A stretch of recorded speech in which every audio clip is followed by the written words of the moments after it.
para lermos juntos o livro do Gênesis, palavra de Deus para o nosso coração. O último capítulo, Gênesis 50.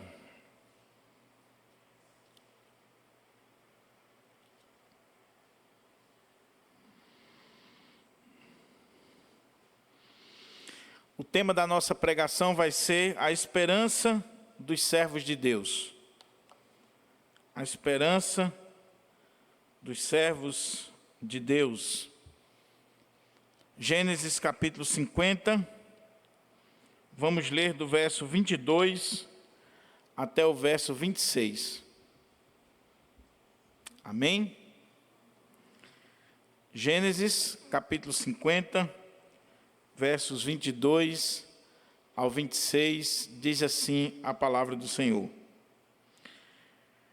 José ficou morando no Egito, ele e a casa de seu pai. Viveu 110 anos. José viu os filhos de Efraim até a terceira geração. Também os filhos de Maquir, filho de Manassés, os quais José tomou sobre os seus joelhos. José disse a seus irmãos: eu vou morrer em breve, mas Deus certamente visitará vocês e fará com que saiam desta terra para a terra que jurou dar a Abraão, a Isaque e a Jacó. José pediu aos filhos de Israel que fizessem um juramento, dizendo: Deus certamente visitará vocês. Quando isso acontecer, levem os meus ossos daqui. José morreu com a idade de 110 anos. Eles embalsamaram o seu corpo e o puseram num caixão no Egito. Curva a sua fronte, vamos orar. Vamos pedir ao Senhor que nos oriente, que nos agracie com a sua santa palavra nesta noite. Ó Pai, louvado e engrandecido seja o teu nome. Nós chegamos até aqui, Senhor, porque nós reconhecemos que sem ti nada podemos fazer. Nós somos carentes, Senhor, da tua presença manifesta entre nós. Nós somos carentes da tua voz através da tua palavra. E é por isso que nós estamos aqui. Portanto, meu Pai, é no nome do teu Filho Jesus que eu te peço que o Senhor fale o nosso coração, que o Senhor ilumine a minha mente, que o Senhor nos dê discernimento, intrepidez, para trazer uma palavra de esperança para a tua igreja nesta noite. Abençoa aqueles que estão aqui no templo, aqueles que nos acompanham. Ser conosco, meu Pai, em nome de Jesus. Que as palavras dos meus lábios e o meditar do meu coração sejam agradáveis na tua presença, ó Senhor, rocha minha e redentor meu. Amém. Amém. Mantenha a sua Bíblia aberta para que a gente possa considerar o texto sagrado e tirar dele aqui lições para a nossa vida. O tema, como eu disse, é a esperança dos servos de Deus. Será que, de fato, a esperança é a última que morre? Conta-se que um homem estava muito triste, angustiado, abatido. O cara estava desesperado.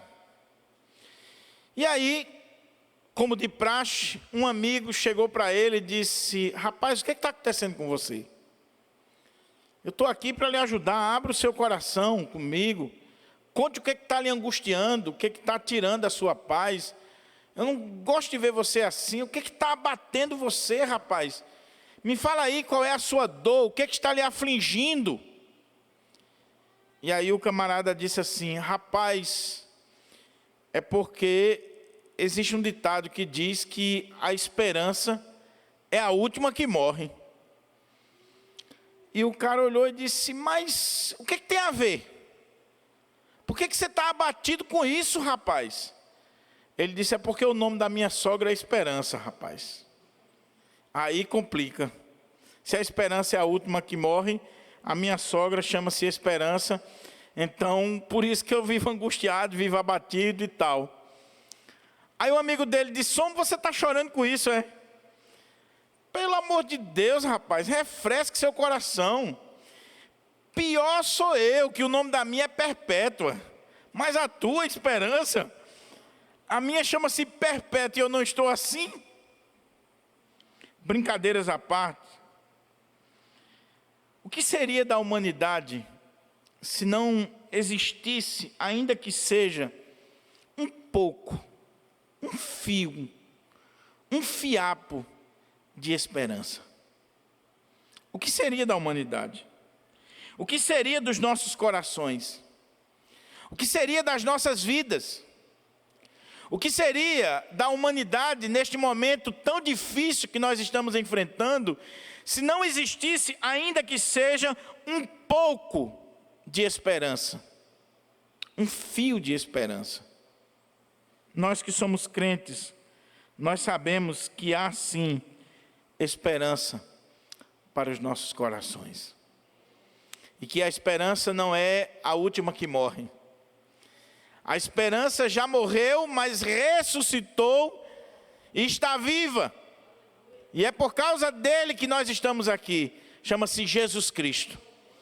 É por causa dele que nós temos esperança.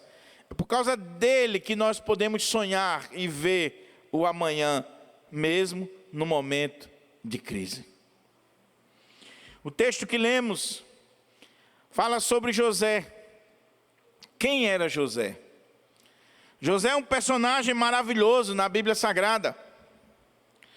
José, o seu nome significa Deus aumenta, Deus acrescenta.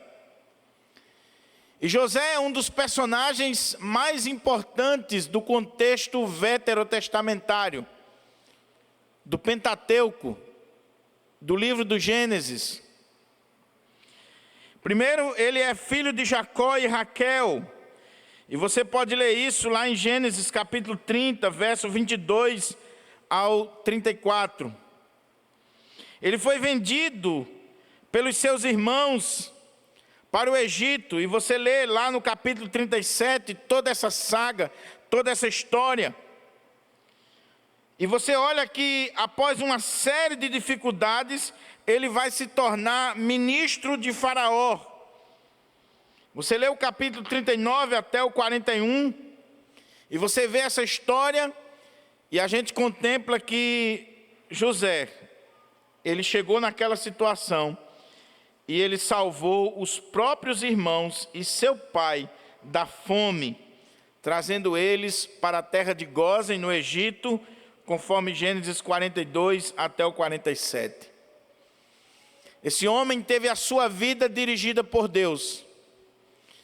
Olhando a olho nu, pelos olhos humanos, a história de José seria um fracasso no primeiro momento. Porque apesar dele ser querido pelos seus pais, ele tinha inveja dos seus irmãos, ele acaba sendo vendido, ele acaba indo parar exatamente no Egito, e vocês conhecem muito bem a história.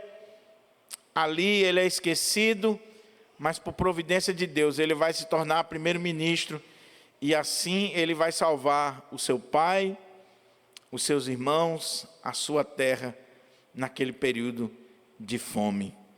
Ele é um homem cuja vida é guiada por Deus.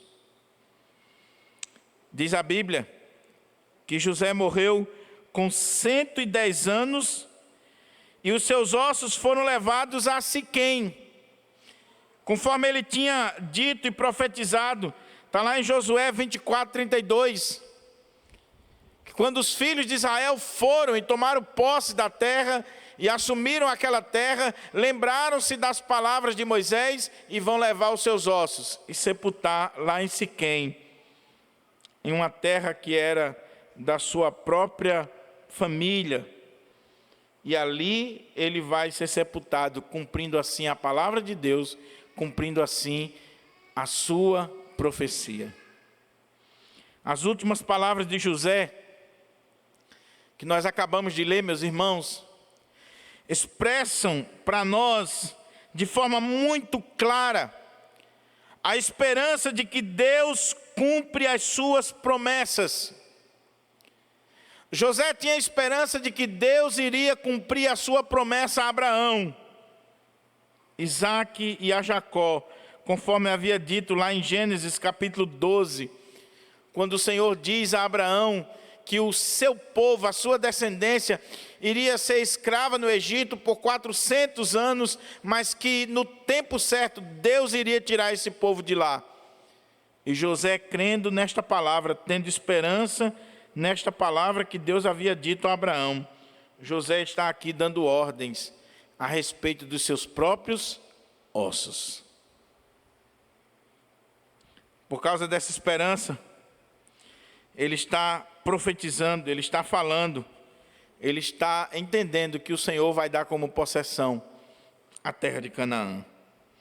O livro de Gênesis termina assim, com uma referência à libertação dos israelitas da sua escravidão no Egito, que seria ou que será o tema do livro do Êxodo.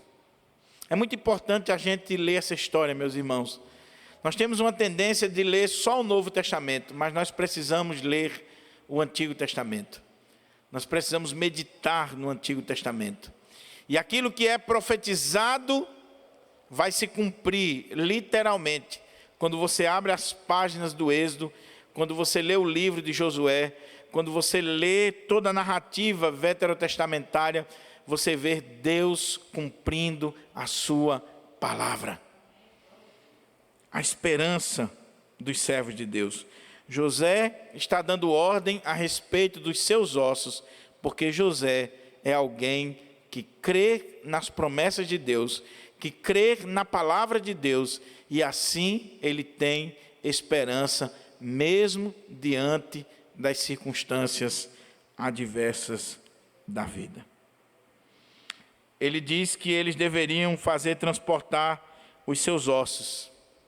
E quando nós lemos a Bíblia, você lê em Êxodo que isso vai se cumprir lá no capítulo 13, versículo 19, Josué 24, 32, lá no livro de Hebreus, na galeria dos heróis da fé, capítulo 11, você vai ver que pela fé, José deu ordem a respeito dos seus ossos.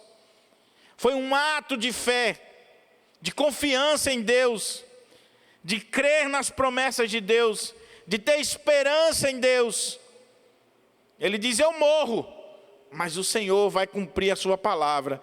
E quando Ele cumprir a sua palavra, não deixe os meus ossos aqui, leve com vocês os meus ossos, porque eu vou herdar a promessa de Deus, ainda que seja nos ossos, eu vou herdar a promessa de Deus. Isso é esperança.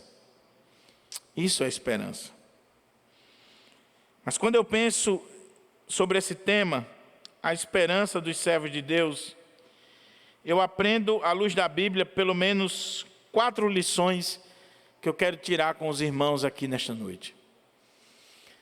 A esperança dos servos de Deus, ela tem 4 viés que eu vejo nesse texto, que eu gostaria de compartilhar com vocês. Em primeiro lugar, a esperança dos servos de Deus independe da sua idade. A esperança dos servos de Deus independe da sua idade. Olha como é que diz o verso 22 e verso 23. José ficou morando no Egito, ele e a casa de seu pai. Viveu 110 anos. José viu os filhos de Efraim até a 3ª geração.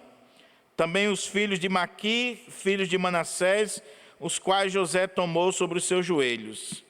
A esperança dos servos de Deus independe da sua idade. José está com 110 anos e ainda está fazendo projetos até para depois da sua morte. Que coisa extraordinária, meus irmãos. Porque um homem com 110 anos, ele já deveria ter pendurado as chuteiras. Um homem com 110 anos, ele pode dizer assim: acabou para mim. Não há mais esperança, não tem mais o que projetar, não tem mais o que sonhar, não tem mais o que pensar, não tem mais o que idealizar. Um homem com 110 anos, ele deveria estar completamente cabisbaixo. Porque nós temos jovens hoje que não chegou nem aos 18 anos. Já estão com depressão, ansiedade, síndrome não sei de quê. Lá no sertão a gente chama de outro nome, que eu não vou dizer aqui, que é politicamente incorreto. Mas é inadmissível o que nós estamos vendo com essa geração, uma geração fraca. 15, 16, 17, 18 anos. Não sei mais o que é da minha vida, pastor. Não sei o que Deus tem para mim. Pastor, não consigo ter esperança em nada. Estou depressivo, preciso do psicólogo, preciso do psiquiatra. José está com 110 anos e ainda faz projetos até para depois da sua morte. Os velhos, nos nossos dias, estão sendo desvalorizados. Mas na Bíblia, os velhos não só são valorizados, mas os velhos têm esperança. Aquele velho que crê em Deus, aquele velho que conhece a Deus, aquele velho que vive uma vida na presença de Deus, ele não interessa qual a idade que ele tem esperança, ele tem uma luz na frente dele, ele faz projetos, ele sonha. No Salmo 94, versículo 14, diz que na velhice eles ainda produzirão frutos, são sempre fortes, cheios de vida. O velho, a senhora que é serva de Deus, na velhice ainda dá fruto. A esperança do servo de Deus independe da idade. Lembra de Sara? Lembra de Abraão? Mesmo avançado em idades, Deus lhe fez uma promessa de dar filho, e Deus deu o filho para eles, já avançado em idade. Meus amados irmãos e irmãs, em nome de Jesus, o meu ponto aqui nesta noite é essa: será que você está perdendo a esperança na sua vida? Será que você está perdendo a esperança no seu coração? E eu quero dizer para você que você jamais deveria perder a esperança. Não interessa qual é a sua idade. Quem aqui está com 110 anos? Talvez quem está mais pertinho é o pastor Mairon. Mas mesmo que você estivesse com 110 anos, você poderia sonhar, projetar, você poderia visualizar o futuro e fazer planos até para depois da sua morte. Só o servo de Deus, meus irmãos, na velhice ainda dá fruto. Só o servo e a serva de Deus na velhice ainda tem motivos para pular de alegria, para louvar o Senhor. Irmãos, você não se impressiona com isso, não? Veja um velho que não é crente, que não é servo de Deus ou serva de Deus. Veja uma velha que não é crente do mundo, que não é serva de Deus, e olhe para um senhor, uma senhora que é crente, para você ver a diferença. Veja. Você vê senhorinhas na igreja envolvidas com o trabalho da oração, com os cultos, com a obra do Senhor, pregando, levando a mensagem do Senhor, cheia de vida, cheia de vigor, de alegria. Por quê? Porque tem esperança, porque tem fé, porque tem Cristo na sua vida, porque tem o Senhor na sua vida. Independe da idade. Fica aqui o alerta para nós. Você que é jovem, cheio de vida, você que está começando a vida agora, você está perdendo a esperança, por quê? Por que você está perdendo a esperança? Por que você acha que nada vai dar certo para você? Por que você acha que as portas não vão se abrir para você? Por que você acha que você nunca vai chegar a lugar nenhum? Quem foi que disse isso? Veja aqui um homem, com 110 anos, mas que porque crê em Deus, sonhando, projetando, determinando, dando uma palavra a respeito dos seus próprios ossos. Segundo lugar, segunda coisa que eu aprendo sobre a esperança dos servos de Deus, é que a esperança dos servos de Deus não morre com a morte. Olha como é que diz aqui o texto, meus irmãos, que é algo assim extraordinário. Gênesis capítulo 50, versículo 24, diz assim a palavra do Senhor. Olha como é que o servo de Deus, vamos lendo de novo para você ver. José ficou morando no Egito, ele e a casa de seu pai. Viveu 110 anos. José viu os filhos de Efraim até a terceira geração, também os filhos de Maqui, filho de Manassés, os quais José tomou sobre os seus joelhos. José disse a seus irmãos: eu vou morrer em breve, mas Deus certamente visitará vocês e fará com que saiam desta terra para a terra que jurou dar a Abraão, a Isaque e a Jacó. A esperança dos servos de Deus independe da sua idade, e a esperança dos servos de Deus não morre com a morte.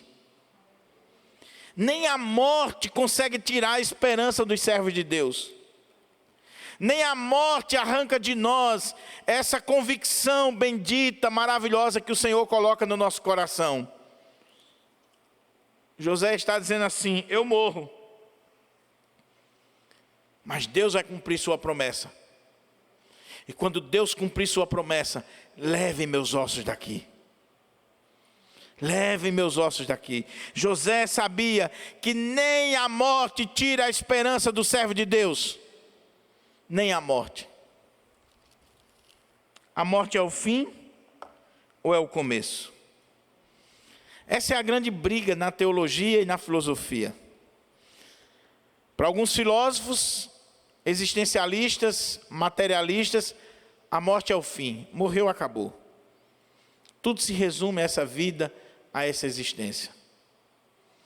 Para nós que somos crentes, que somos teólogos e cremos na palavra de Deus, a morte é o começo da verdadeira vida, daquele dia onde nós estaremos com o nosso Senhor para todo sempre. Nem a morte tira a esperança dos servos de Deus, nem a morte.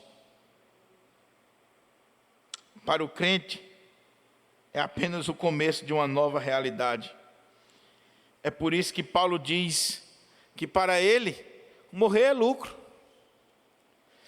Se o império achava que matando Paulo estaria fazendo mal para ele, matando Paulo era lucro, porque ele estaria com o seu Senhor. Morrer é lucro. Oh, meus amados irmãos, como nós estamos precisando aprender isso. Como nós estamos precisando internalizar essa verdade bendita e sacrossanta na nossa vida. Você sabe qual é o maior problema da pandemia do coronavírus? É que a pandemia está mostrando que nós, os crentes, temos mais medo de morrer do que a gente imaginava.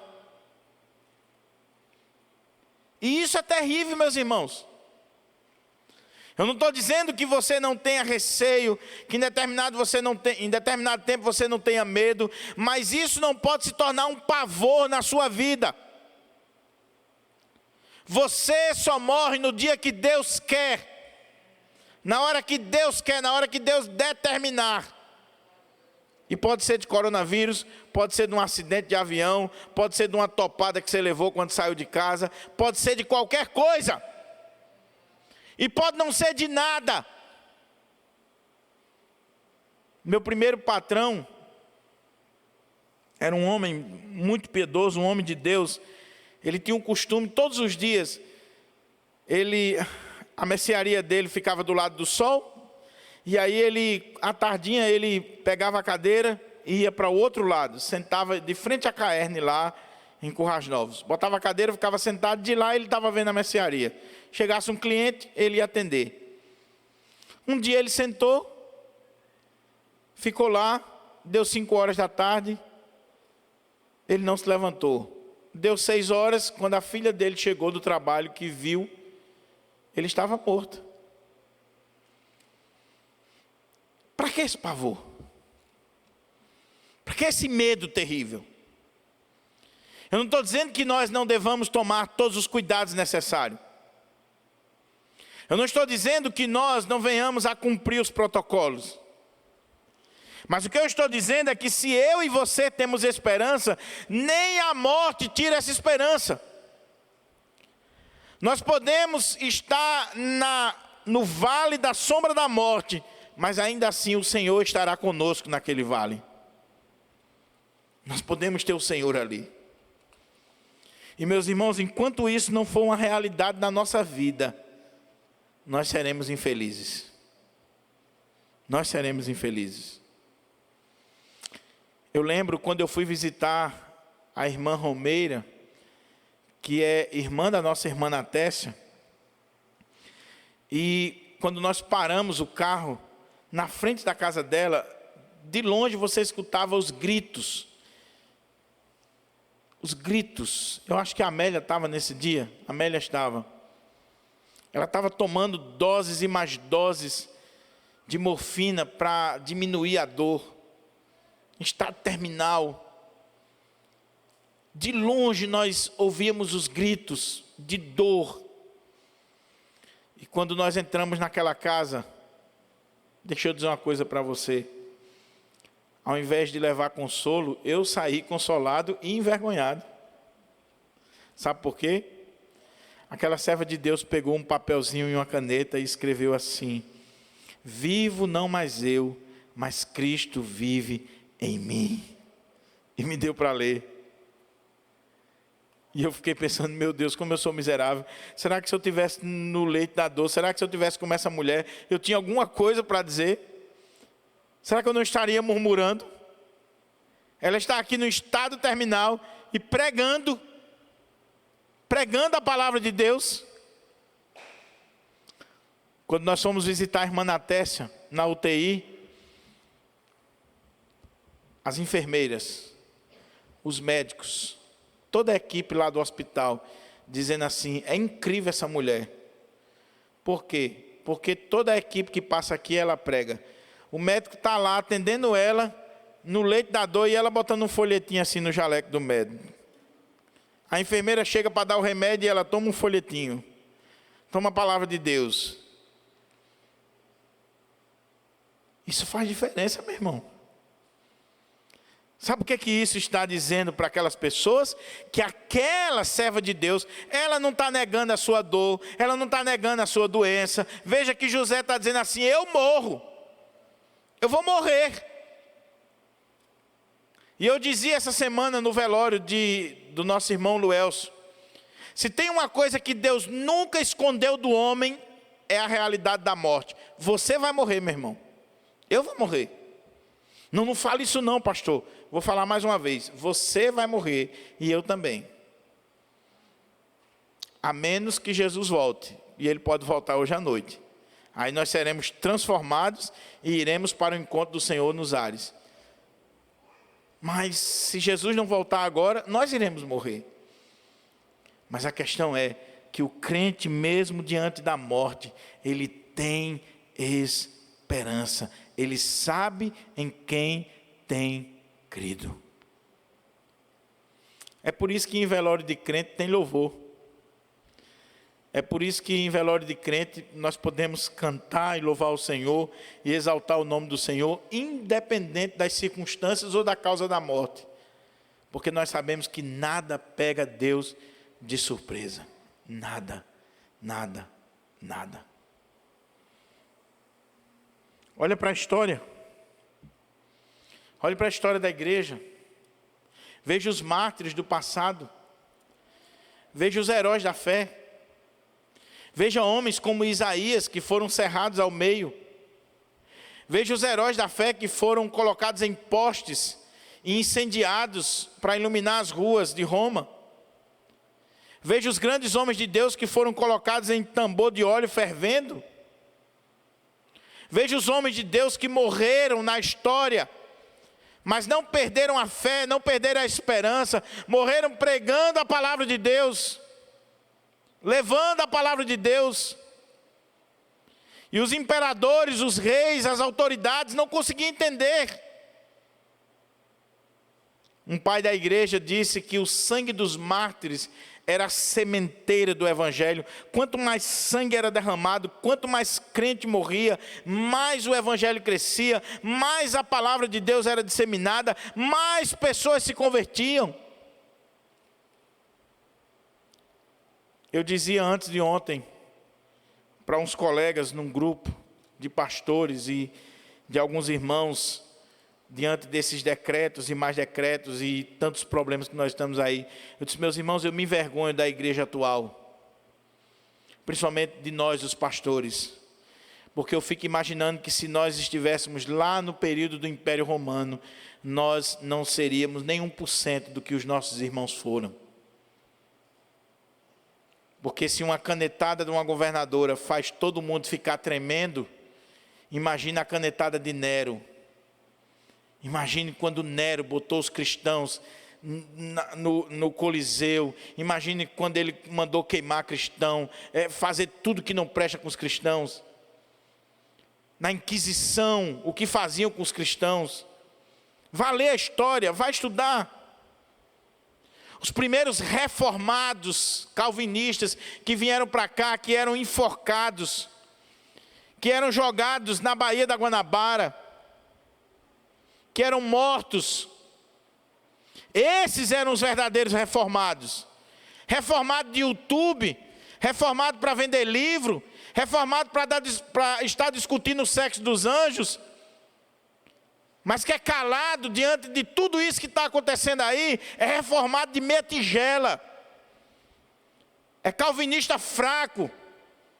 Porque os verdadeiros calvinistas que vieram aqui para o nosso país, não era só para discutir cosmovisão nem predestinação, não. Eles deram a vida pelo evangelho, e é por isso que eu e você estamos aqui. Eles tinham esperança, mesmo diante da morte. Eles tinham esperança. Aqui em Natal, na minha cidade, em todo o nosso país, o evangelho não foi pregado, irmãos, com liberdade não, foi pregado debaixo de perseguição. Foi pregado com muita luta, com muita perseguição. Em Currais Novos, os pastores iam pregar e jogavam pedra. Um dia o pastor da igreja presbiteriana, que fundou a igreja presbiteriana em Currais Novos, estava pregando, jogaram uma pedra, furaram a cabeça dele. E ele não parou o culto. Não parou. Nós precisamos crer mais e ter mais esperança, mesmo diante da morte. Mesmo diante da morte.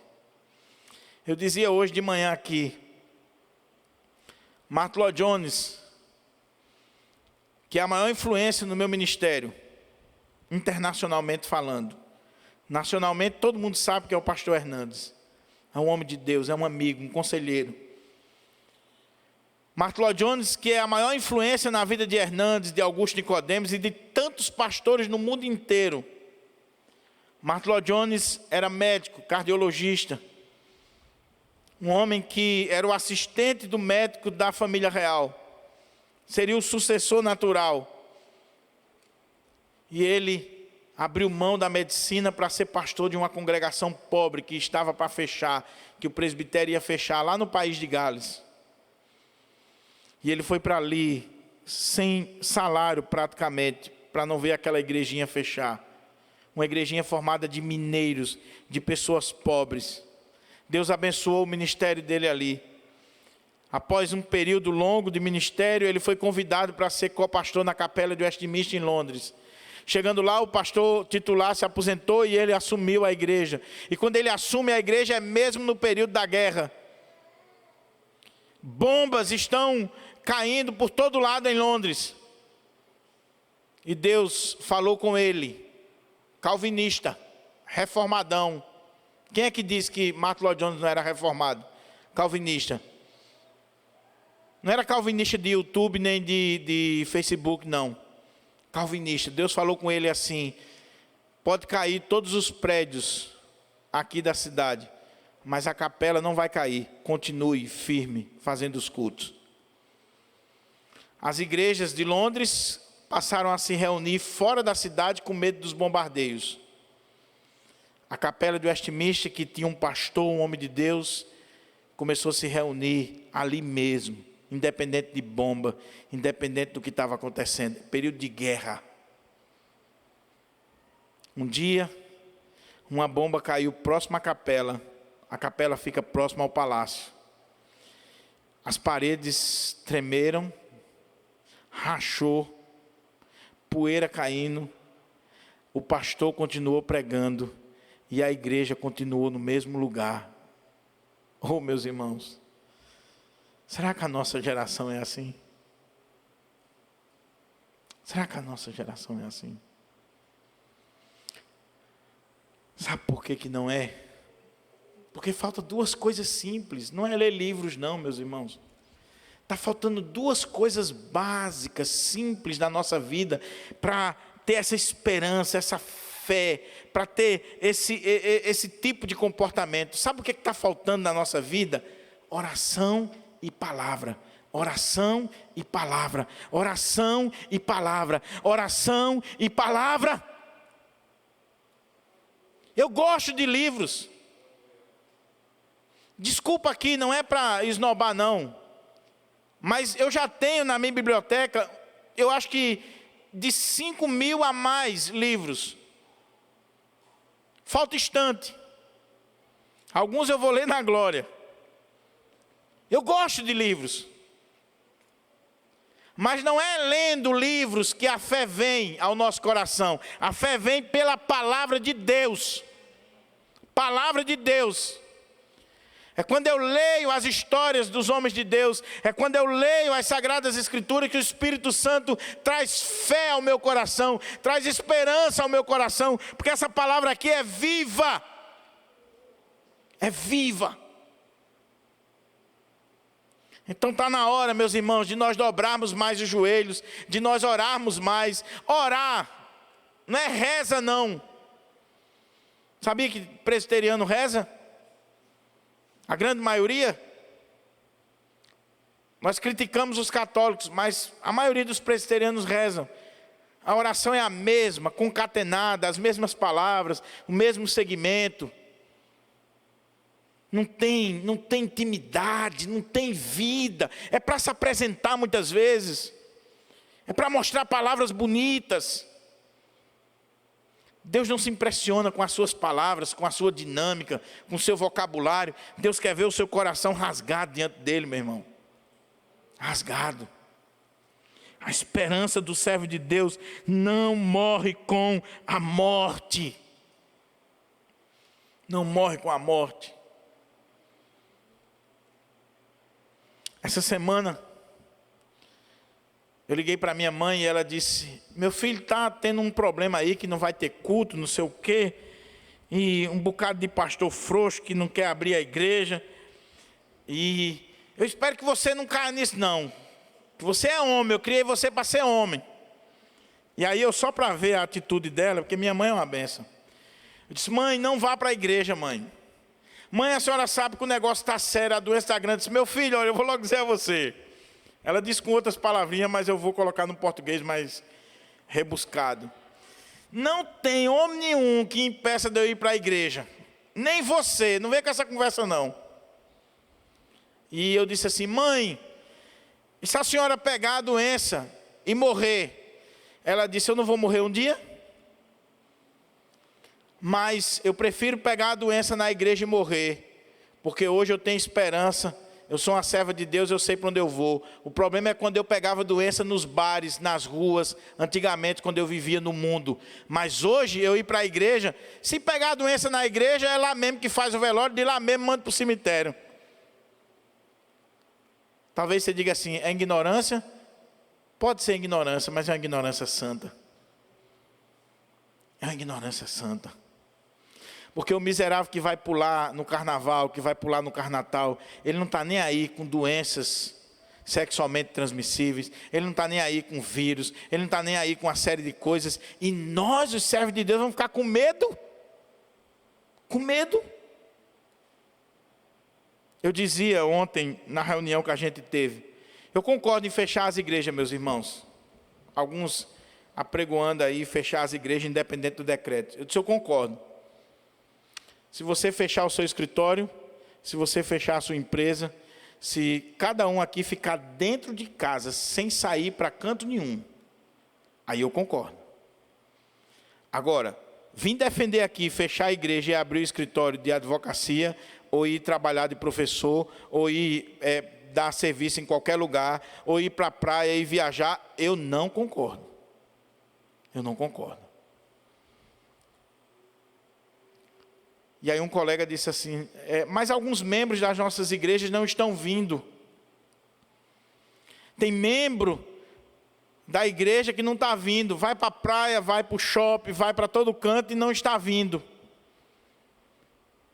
E eu retruquei para o colega, eu disse assim: meu amado pastor, se um membro da sua igreja, esse que não está vindo, se o senhor souber que ele está adulterando, que ele está indo para a cama com a secretária, a igreja vai disciplinar?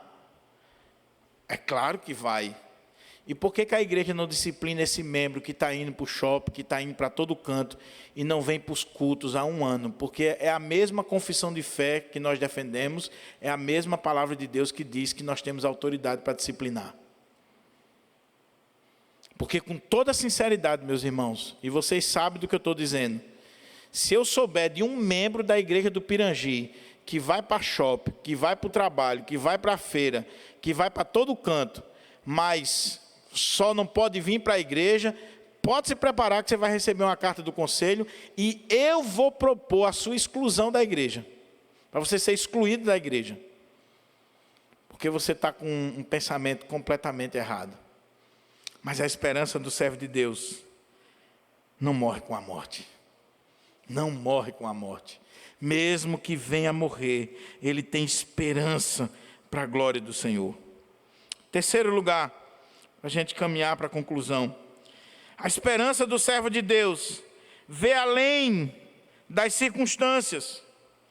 Versículo 24. José está dizendo: eu morro, mas o Senhor vai cumprir a sua palavra e vai tirar vocês daqui. E quando Ele tirar vocês daqui, quando saírem daqui, leva os meus ossos.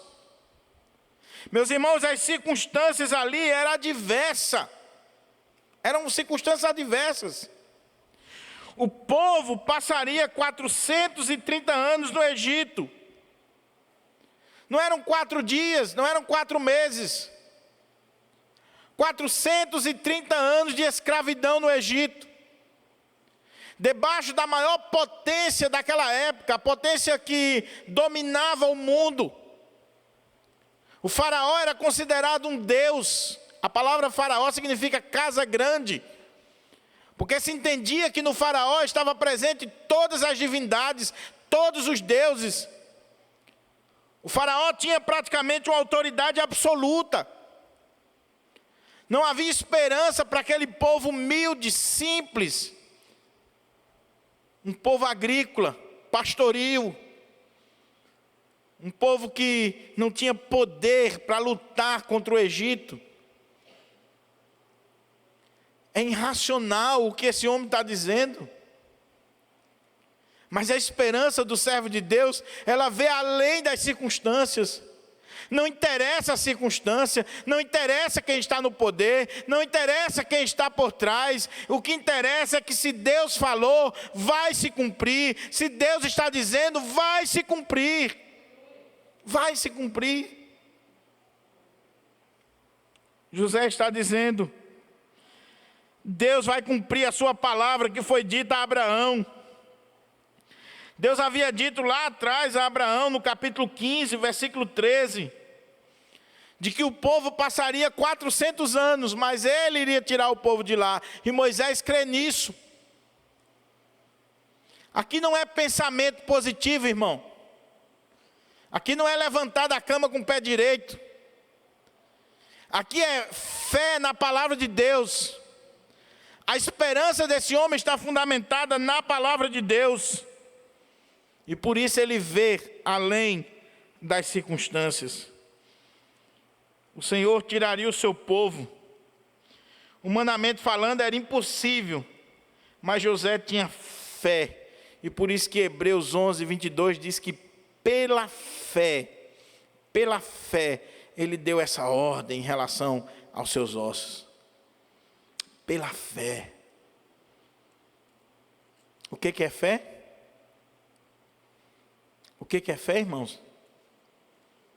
É a convicção daquilo que nós não vemos, mas nós cremos. Isso é fé. Eu não estou vendo. As circunstâncias são adversas. O poder é muito grande que está aí. Mas eu creio que Deus vai cumprir a sua palavra.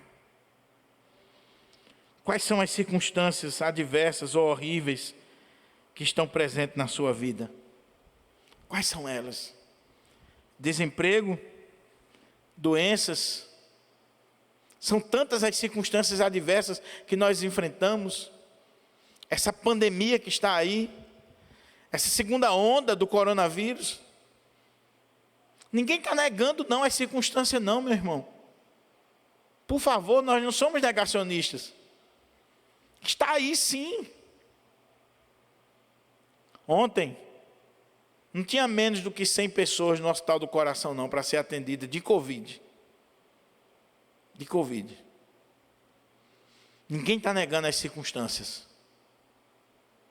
Mas o que nós estamos dizendo é que, apesar das circunstâncias, nós temos esperança, não no governo do Estado, não no governo municipal, não no governo federal, não nos homens, nós temos esperança em Deus. E Deus vai usar o governo federal, o governo estadual, municipal, Deus vai usar os cientistas, os médicos, Deus vai usar quem for. Mas a nossa esperança está nele. É nele que está a nossa esperança. Então, meu amado irmão, não interessa a circunstância na sua vida. Não interessa o que você está passando, não interessa o que você está enfrentando. Eu não sei, nem quero adivinhar, nem vou manipular ninguém. Eu não sei o que você está passando. Mas eu sei de uma coisa. O servo de Deus, ele pode ter esperança, mesmo que as circunstâncias sejam adversas. Mesmo que as circunstâncias sejam terríveis, o servo de Deus, ele pode ter esperança. Está difícil? Está sombrio? A coisa está ruim? Mas há esperança para nós. O Senhor nos ensinou a olhar além das circunstâncias. Oh, meus irmãos, uma das coisas que me alegra o coração é quando eu leio a palavra de Deus e eu vejo o Senhor Jesus dizendo assim: as portas do inferno não prevalecerão contra a igreja de Deus. Nunca. Nunca vai prevalecer. A igreja sempre vai marchar resoluta, firme no Senhor, apesar das circunstâncias.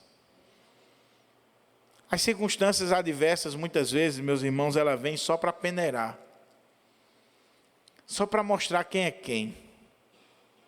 Uma vez eu vi um pastor dizendo isso e é verdade. De vez em quando, meus irmãos, a igreja está tão cheia de hipócritas, de gente que faz de conta, A árvore está tão carregada de pessoas que são falsos cristãos, que Papai do Céu dá uma balançada assim com a perseguição e fica só os crentes mesmo. Fica só os fiéis. Só aqueles que são realmente de Deus. Só aqueles que realmente foram transformados por Deus, eles vão ficar, apesar das circunstâncias, porque eles têm esperança. Mas eu quero concluir essa palavra com a última parte desse texto, quando ele diz assim, versículo 25. José pediu aos filhos de Israel que fizessem um juramento dizendo: Deus certamente visitará vocês. Quando isso acontecer, levem os meus ossos daqui. José morreu com a idade de 110 anos. Eles embalsamaram o seu corpo e o puseram num caixão no Egito. A última coisa é que a esperança dos servos de Deus, ela está fundamentada em Deus e nas suas promessas. Não está nas coisas, nas pessoas, nas instituições, mas toda a vida de José tem como marca: Deus era com ele. A esperança de José, meus irmãos, é Deus. Não é Faraó, não são os israelitas, o poder bélico deles que eles não tinham. A esperança dele é Deus. Deus visitará vocês e vai tirar vocês daqui. E quando ele fizer, leva os meus ossos.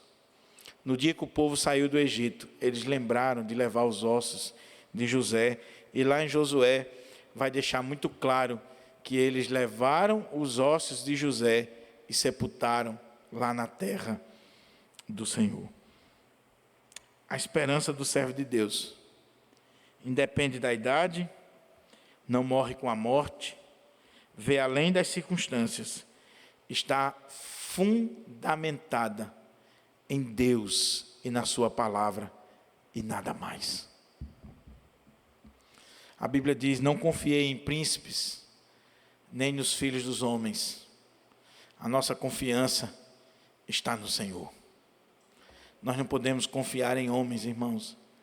Homens são falíveis, são corruptos. A nossa confiança está no Senhor. Eu termino com um testemunho que marcou muito a minha vida. Nós tínhamos uma irmã na congregação que ela não podia ter filhos. Ela engravidava, abortava, não conseguia. E isso causava muita tristeza ao coração dela. Ela já tinha tido uma filha, mas queria outra e não conseguia. E o médico disse: não tente, não faça, que é arriscado você morrer. E ela chorava, e nós orávamos. E um dia nós estávamos numa cruzada, lá em Guarapes, e houve um momento de unção com óleo. E lá em cima, na plataforma, eu olhei para aquela irmã e eu senti de Deus o Senhor dizendo assim: vá lá, unge ela e ora para que ela tenha um filho. No primeiro momento eu fiquei: Senhor, é o Senhor mesmo que está falando? E se eu for orar e essa mulher não engravidar, eu não vou ficar envergonhado?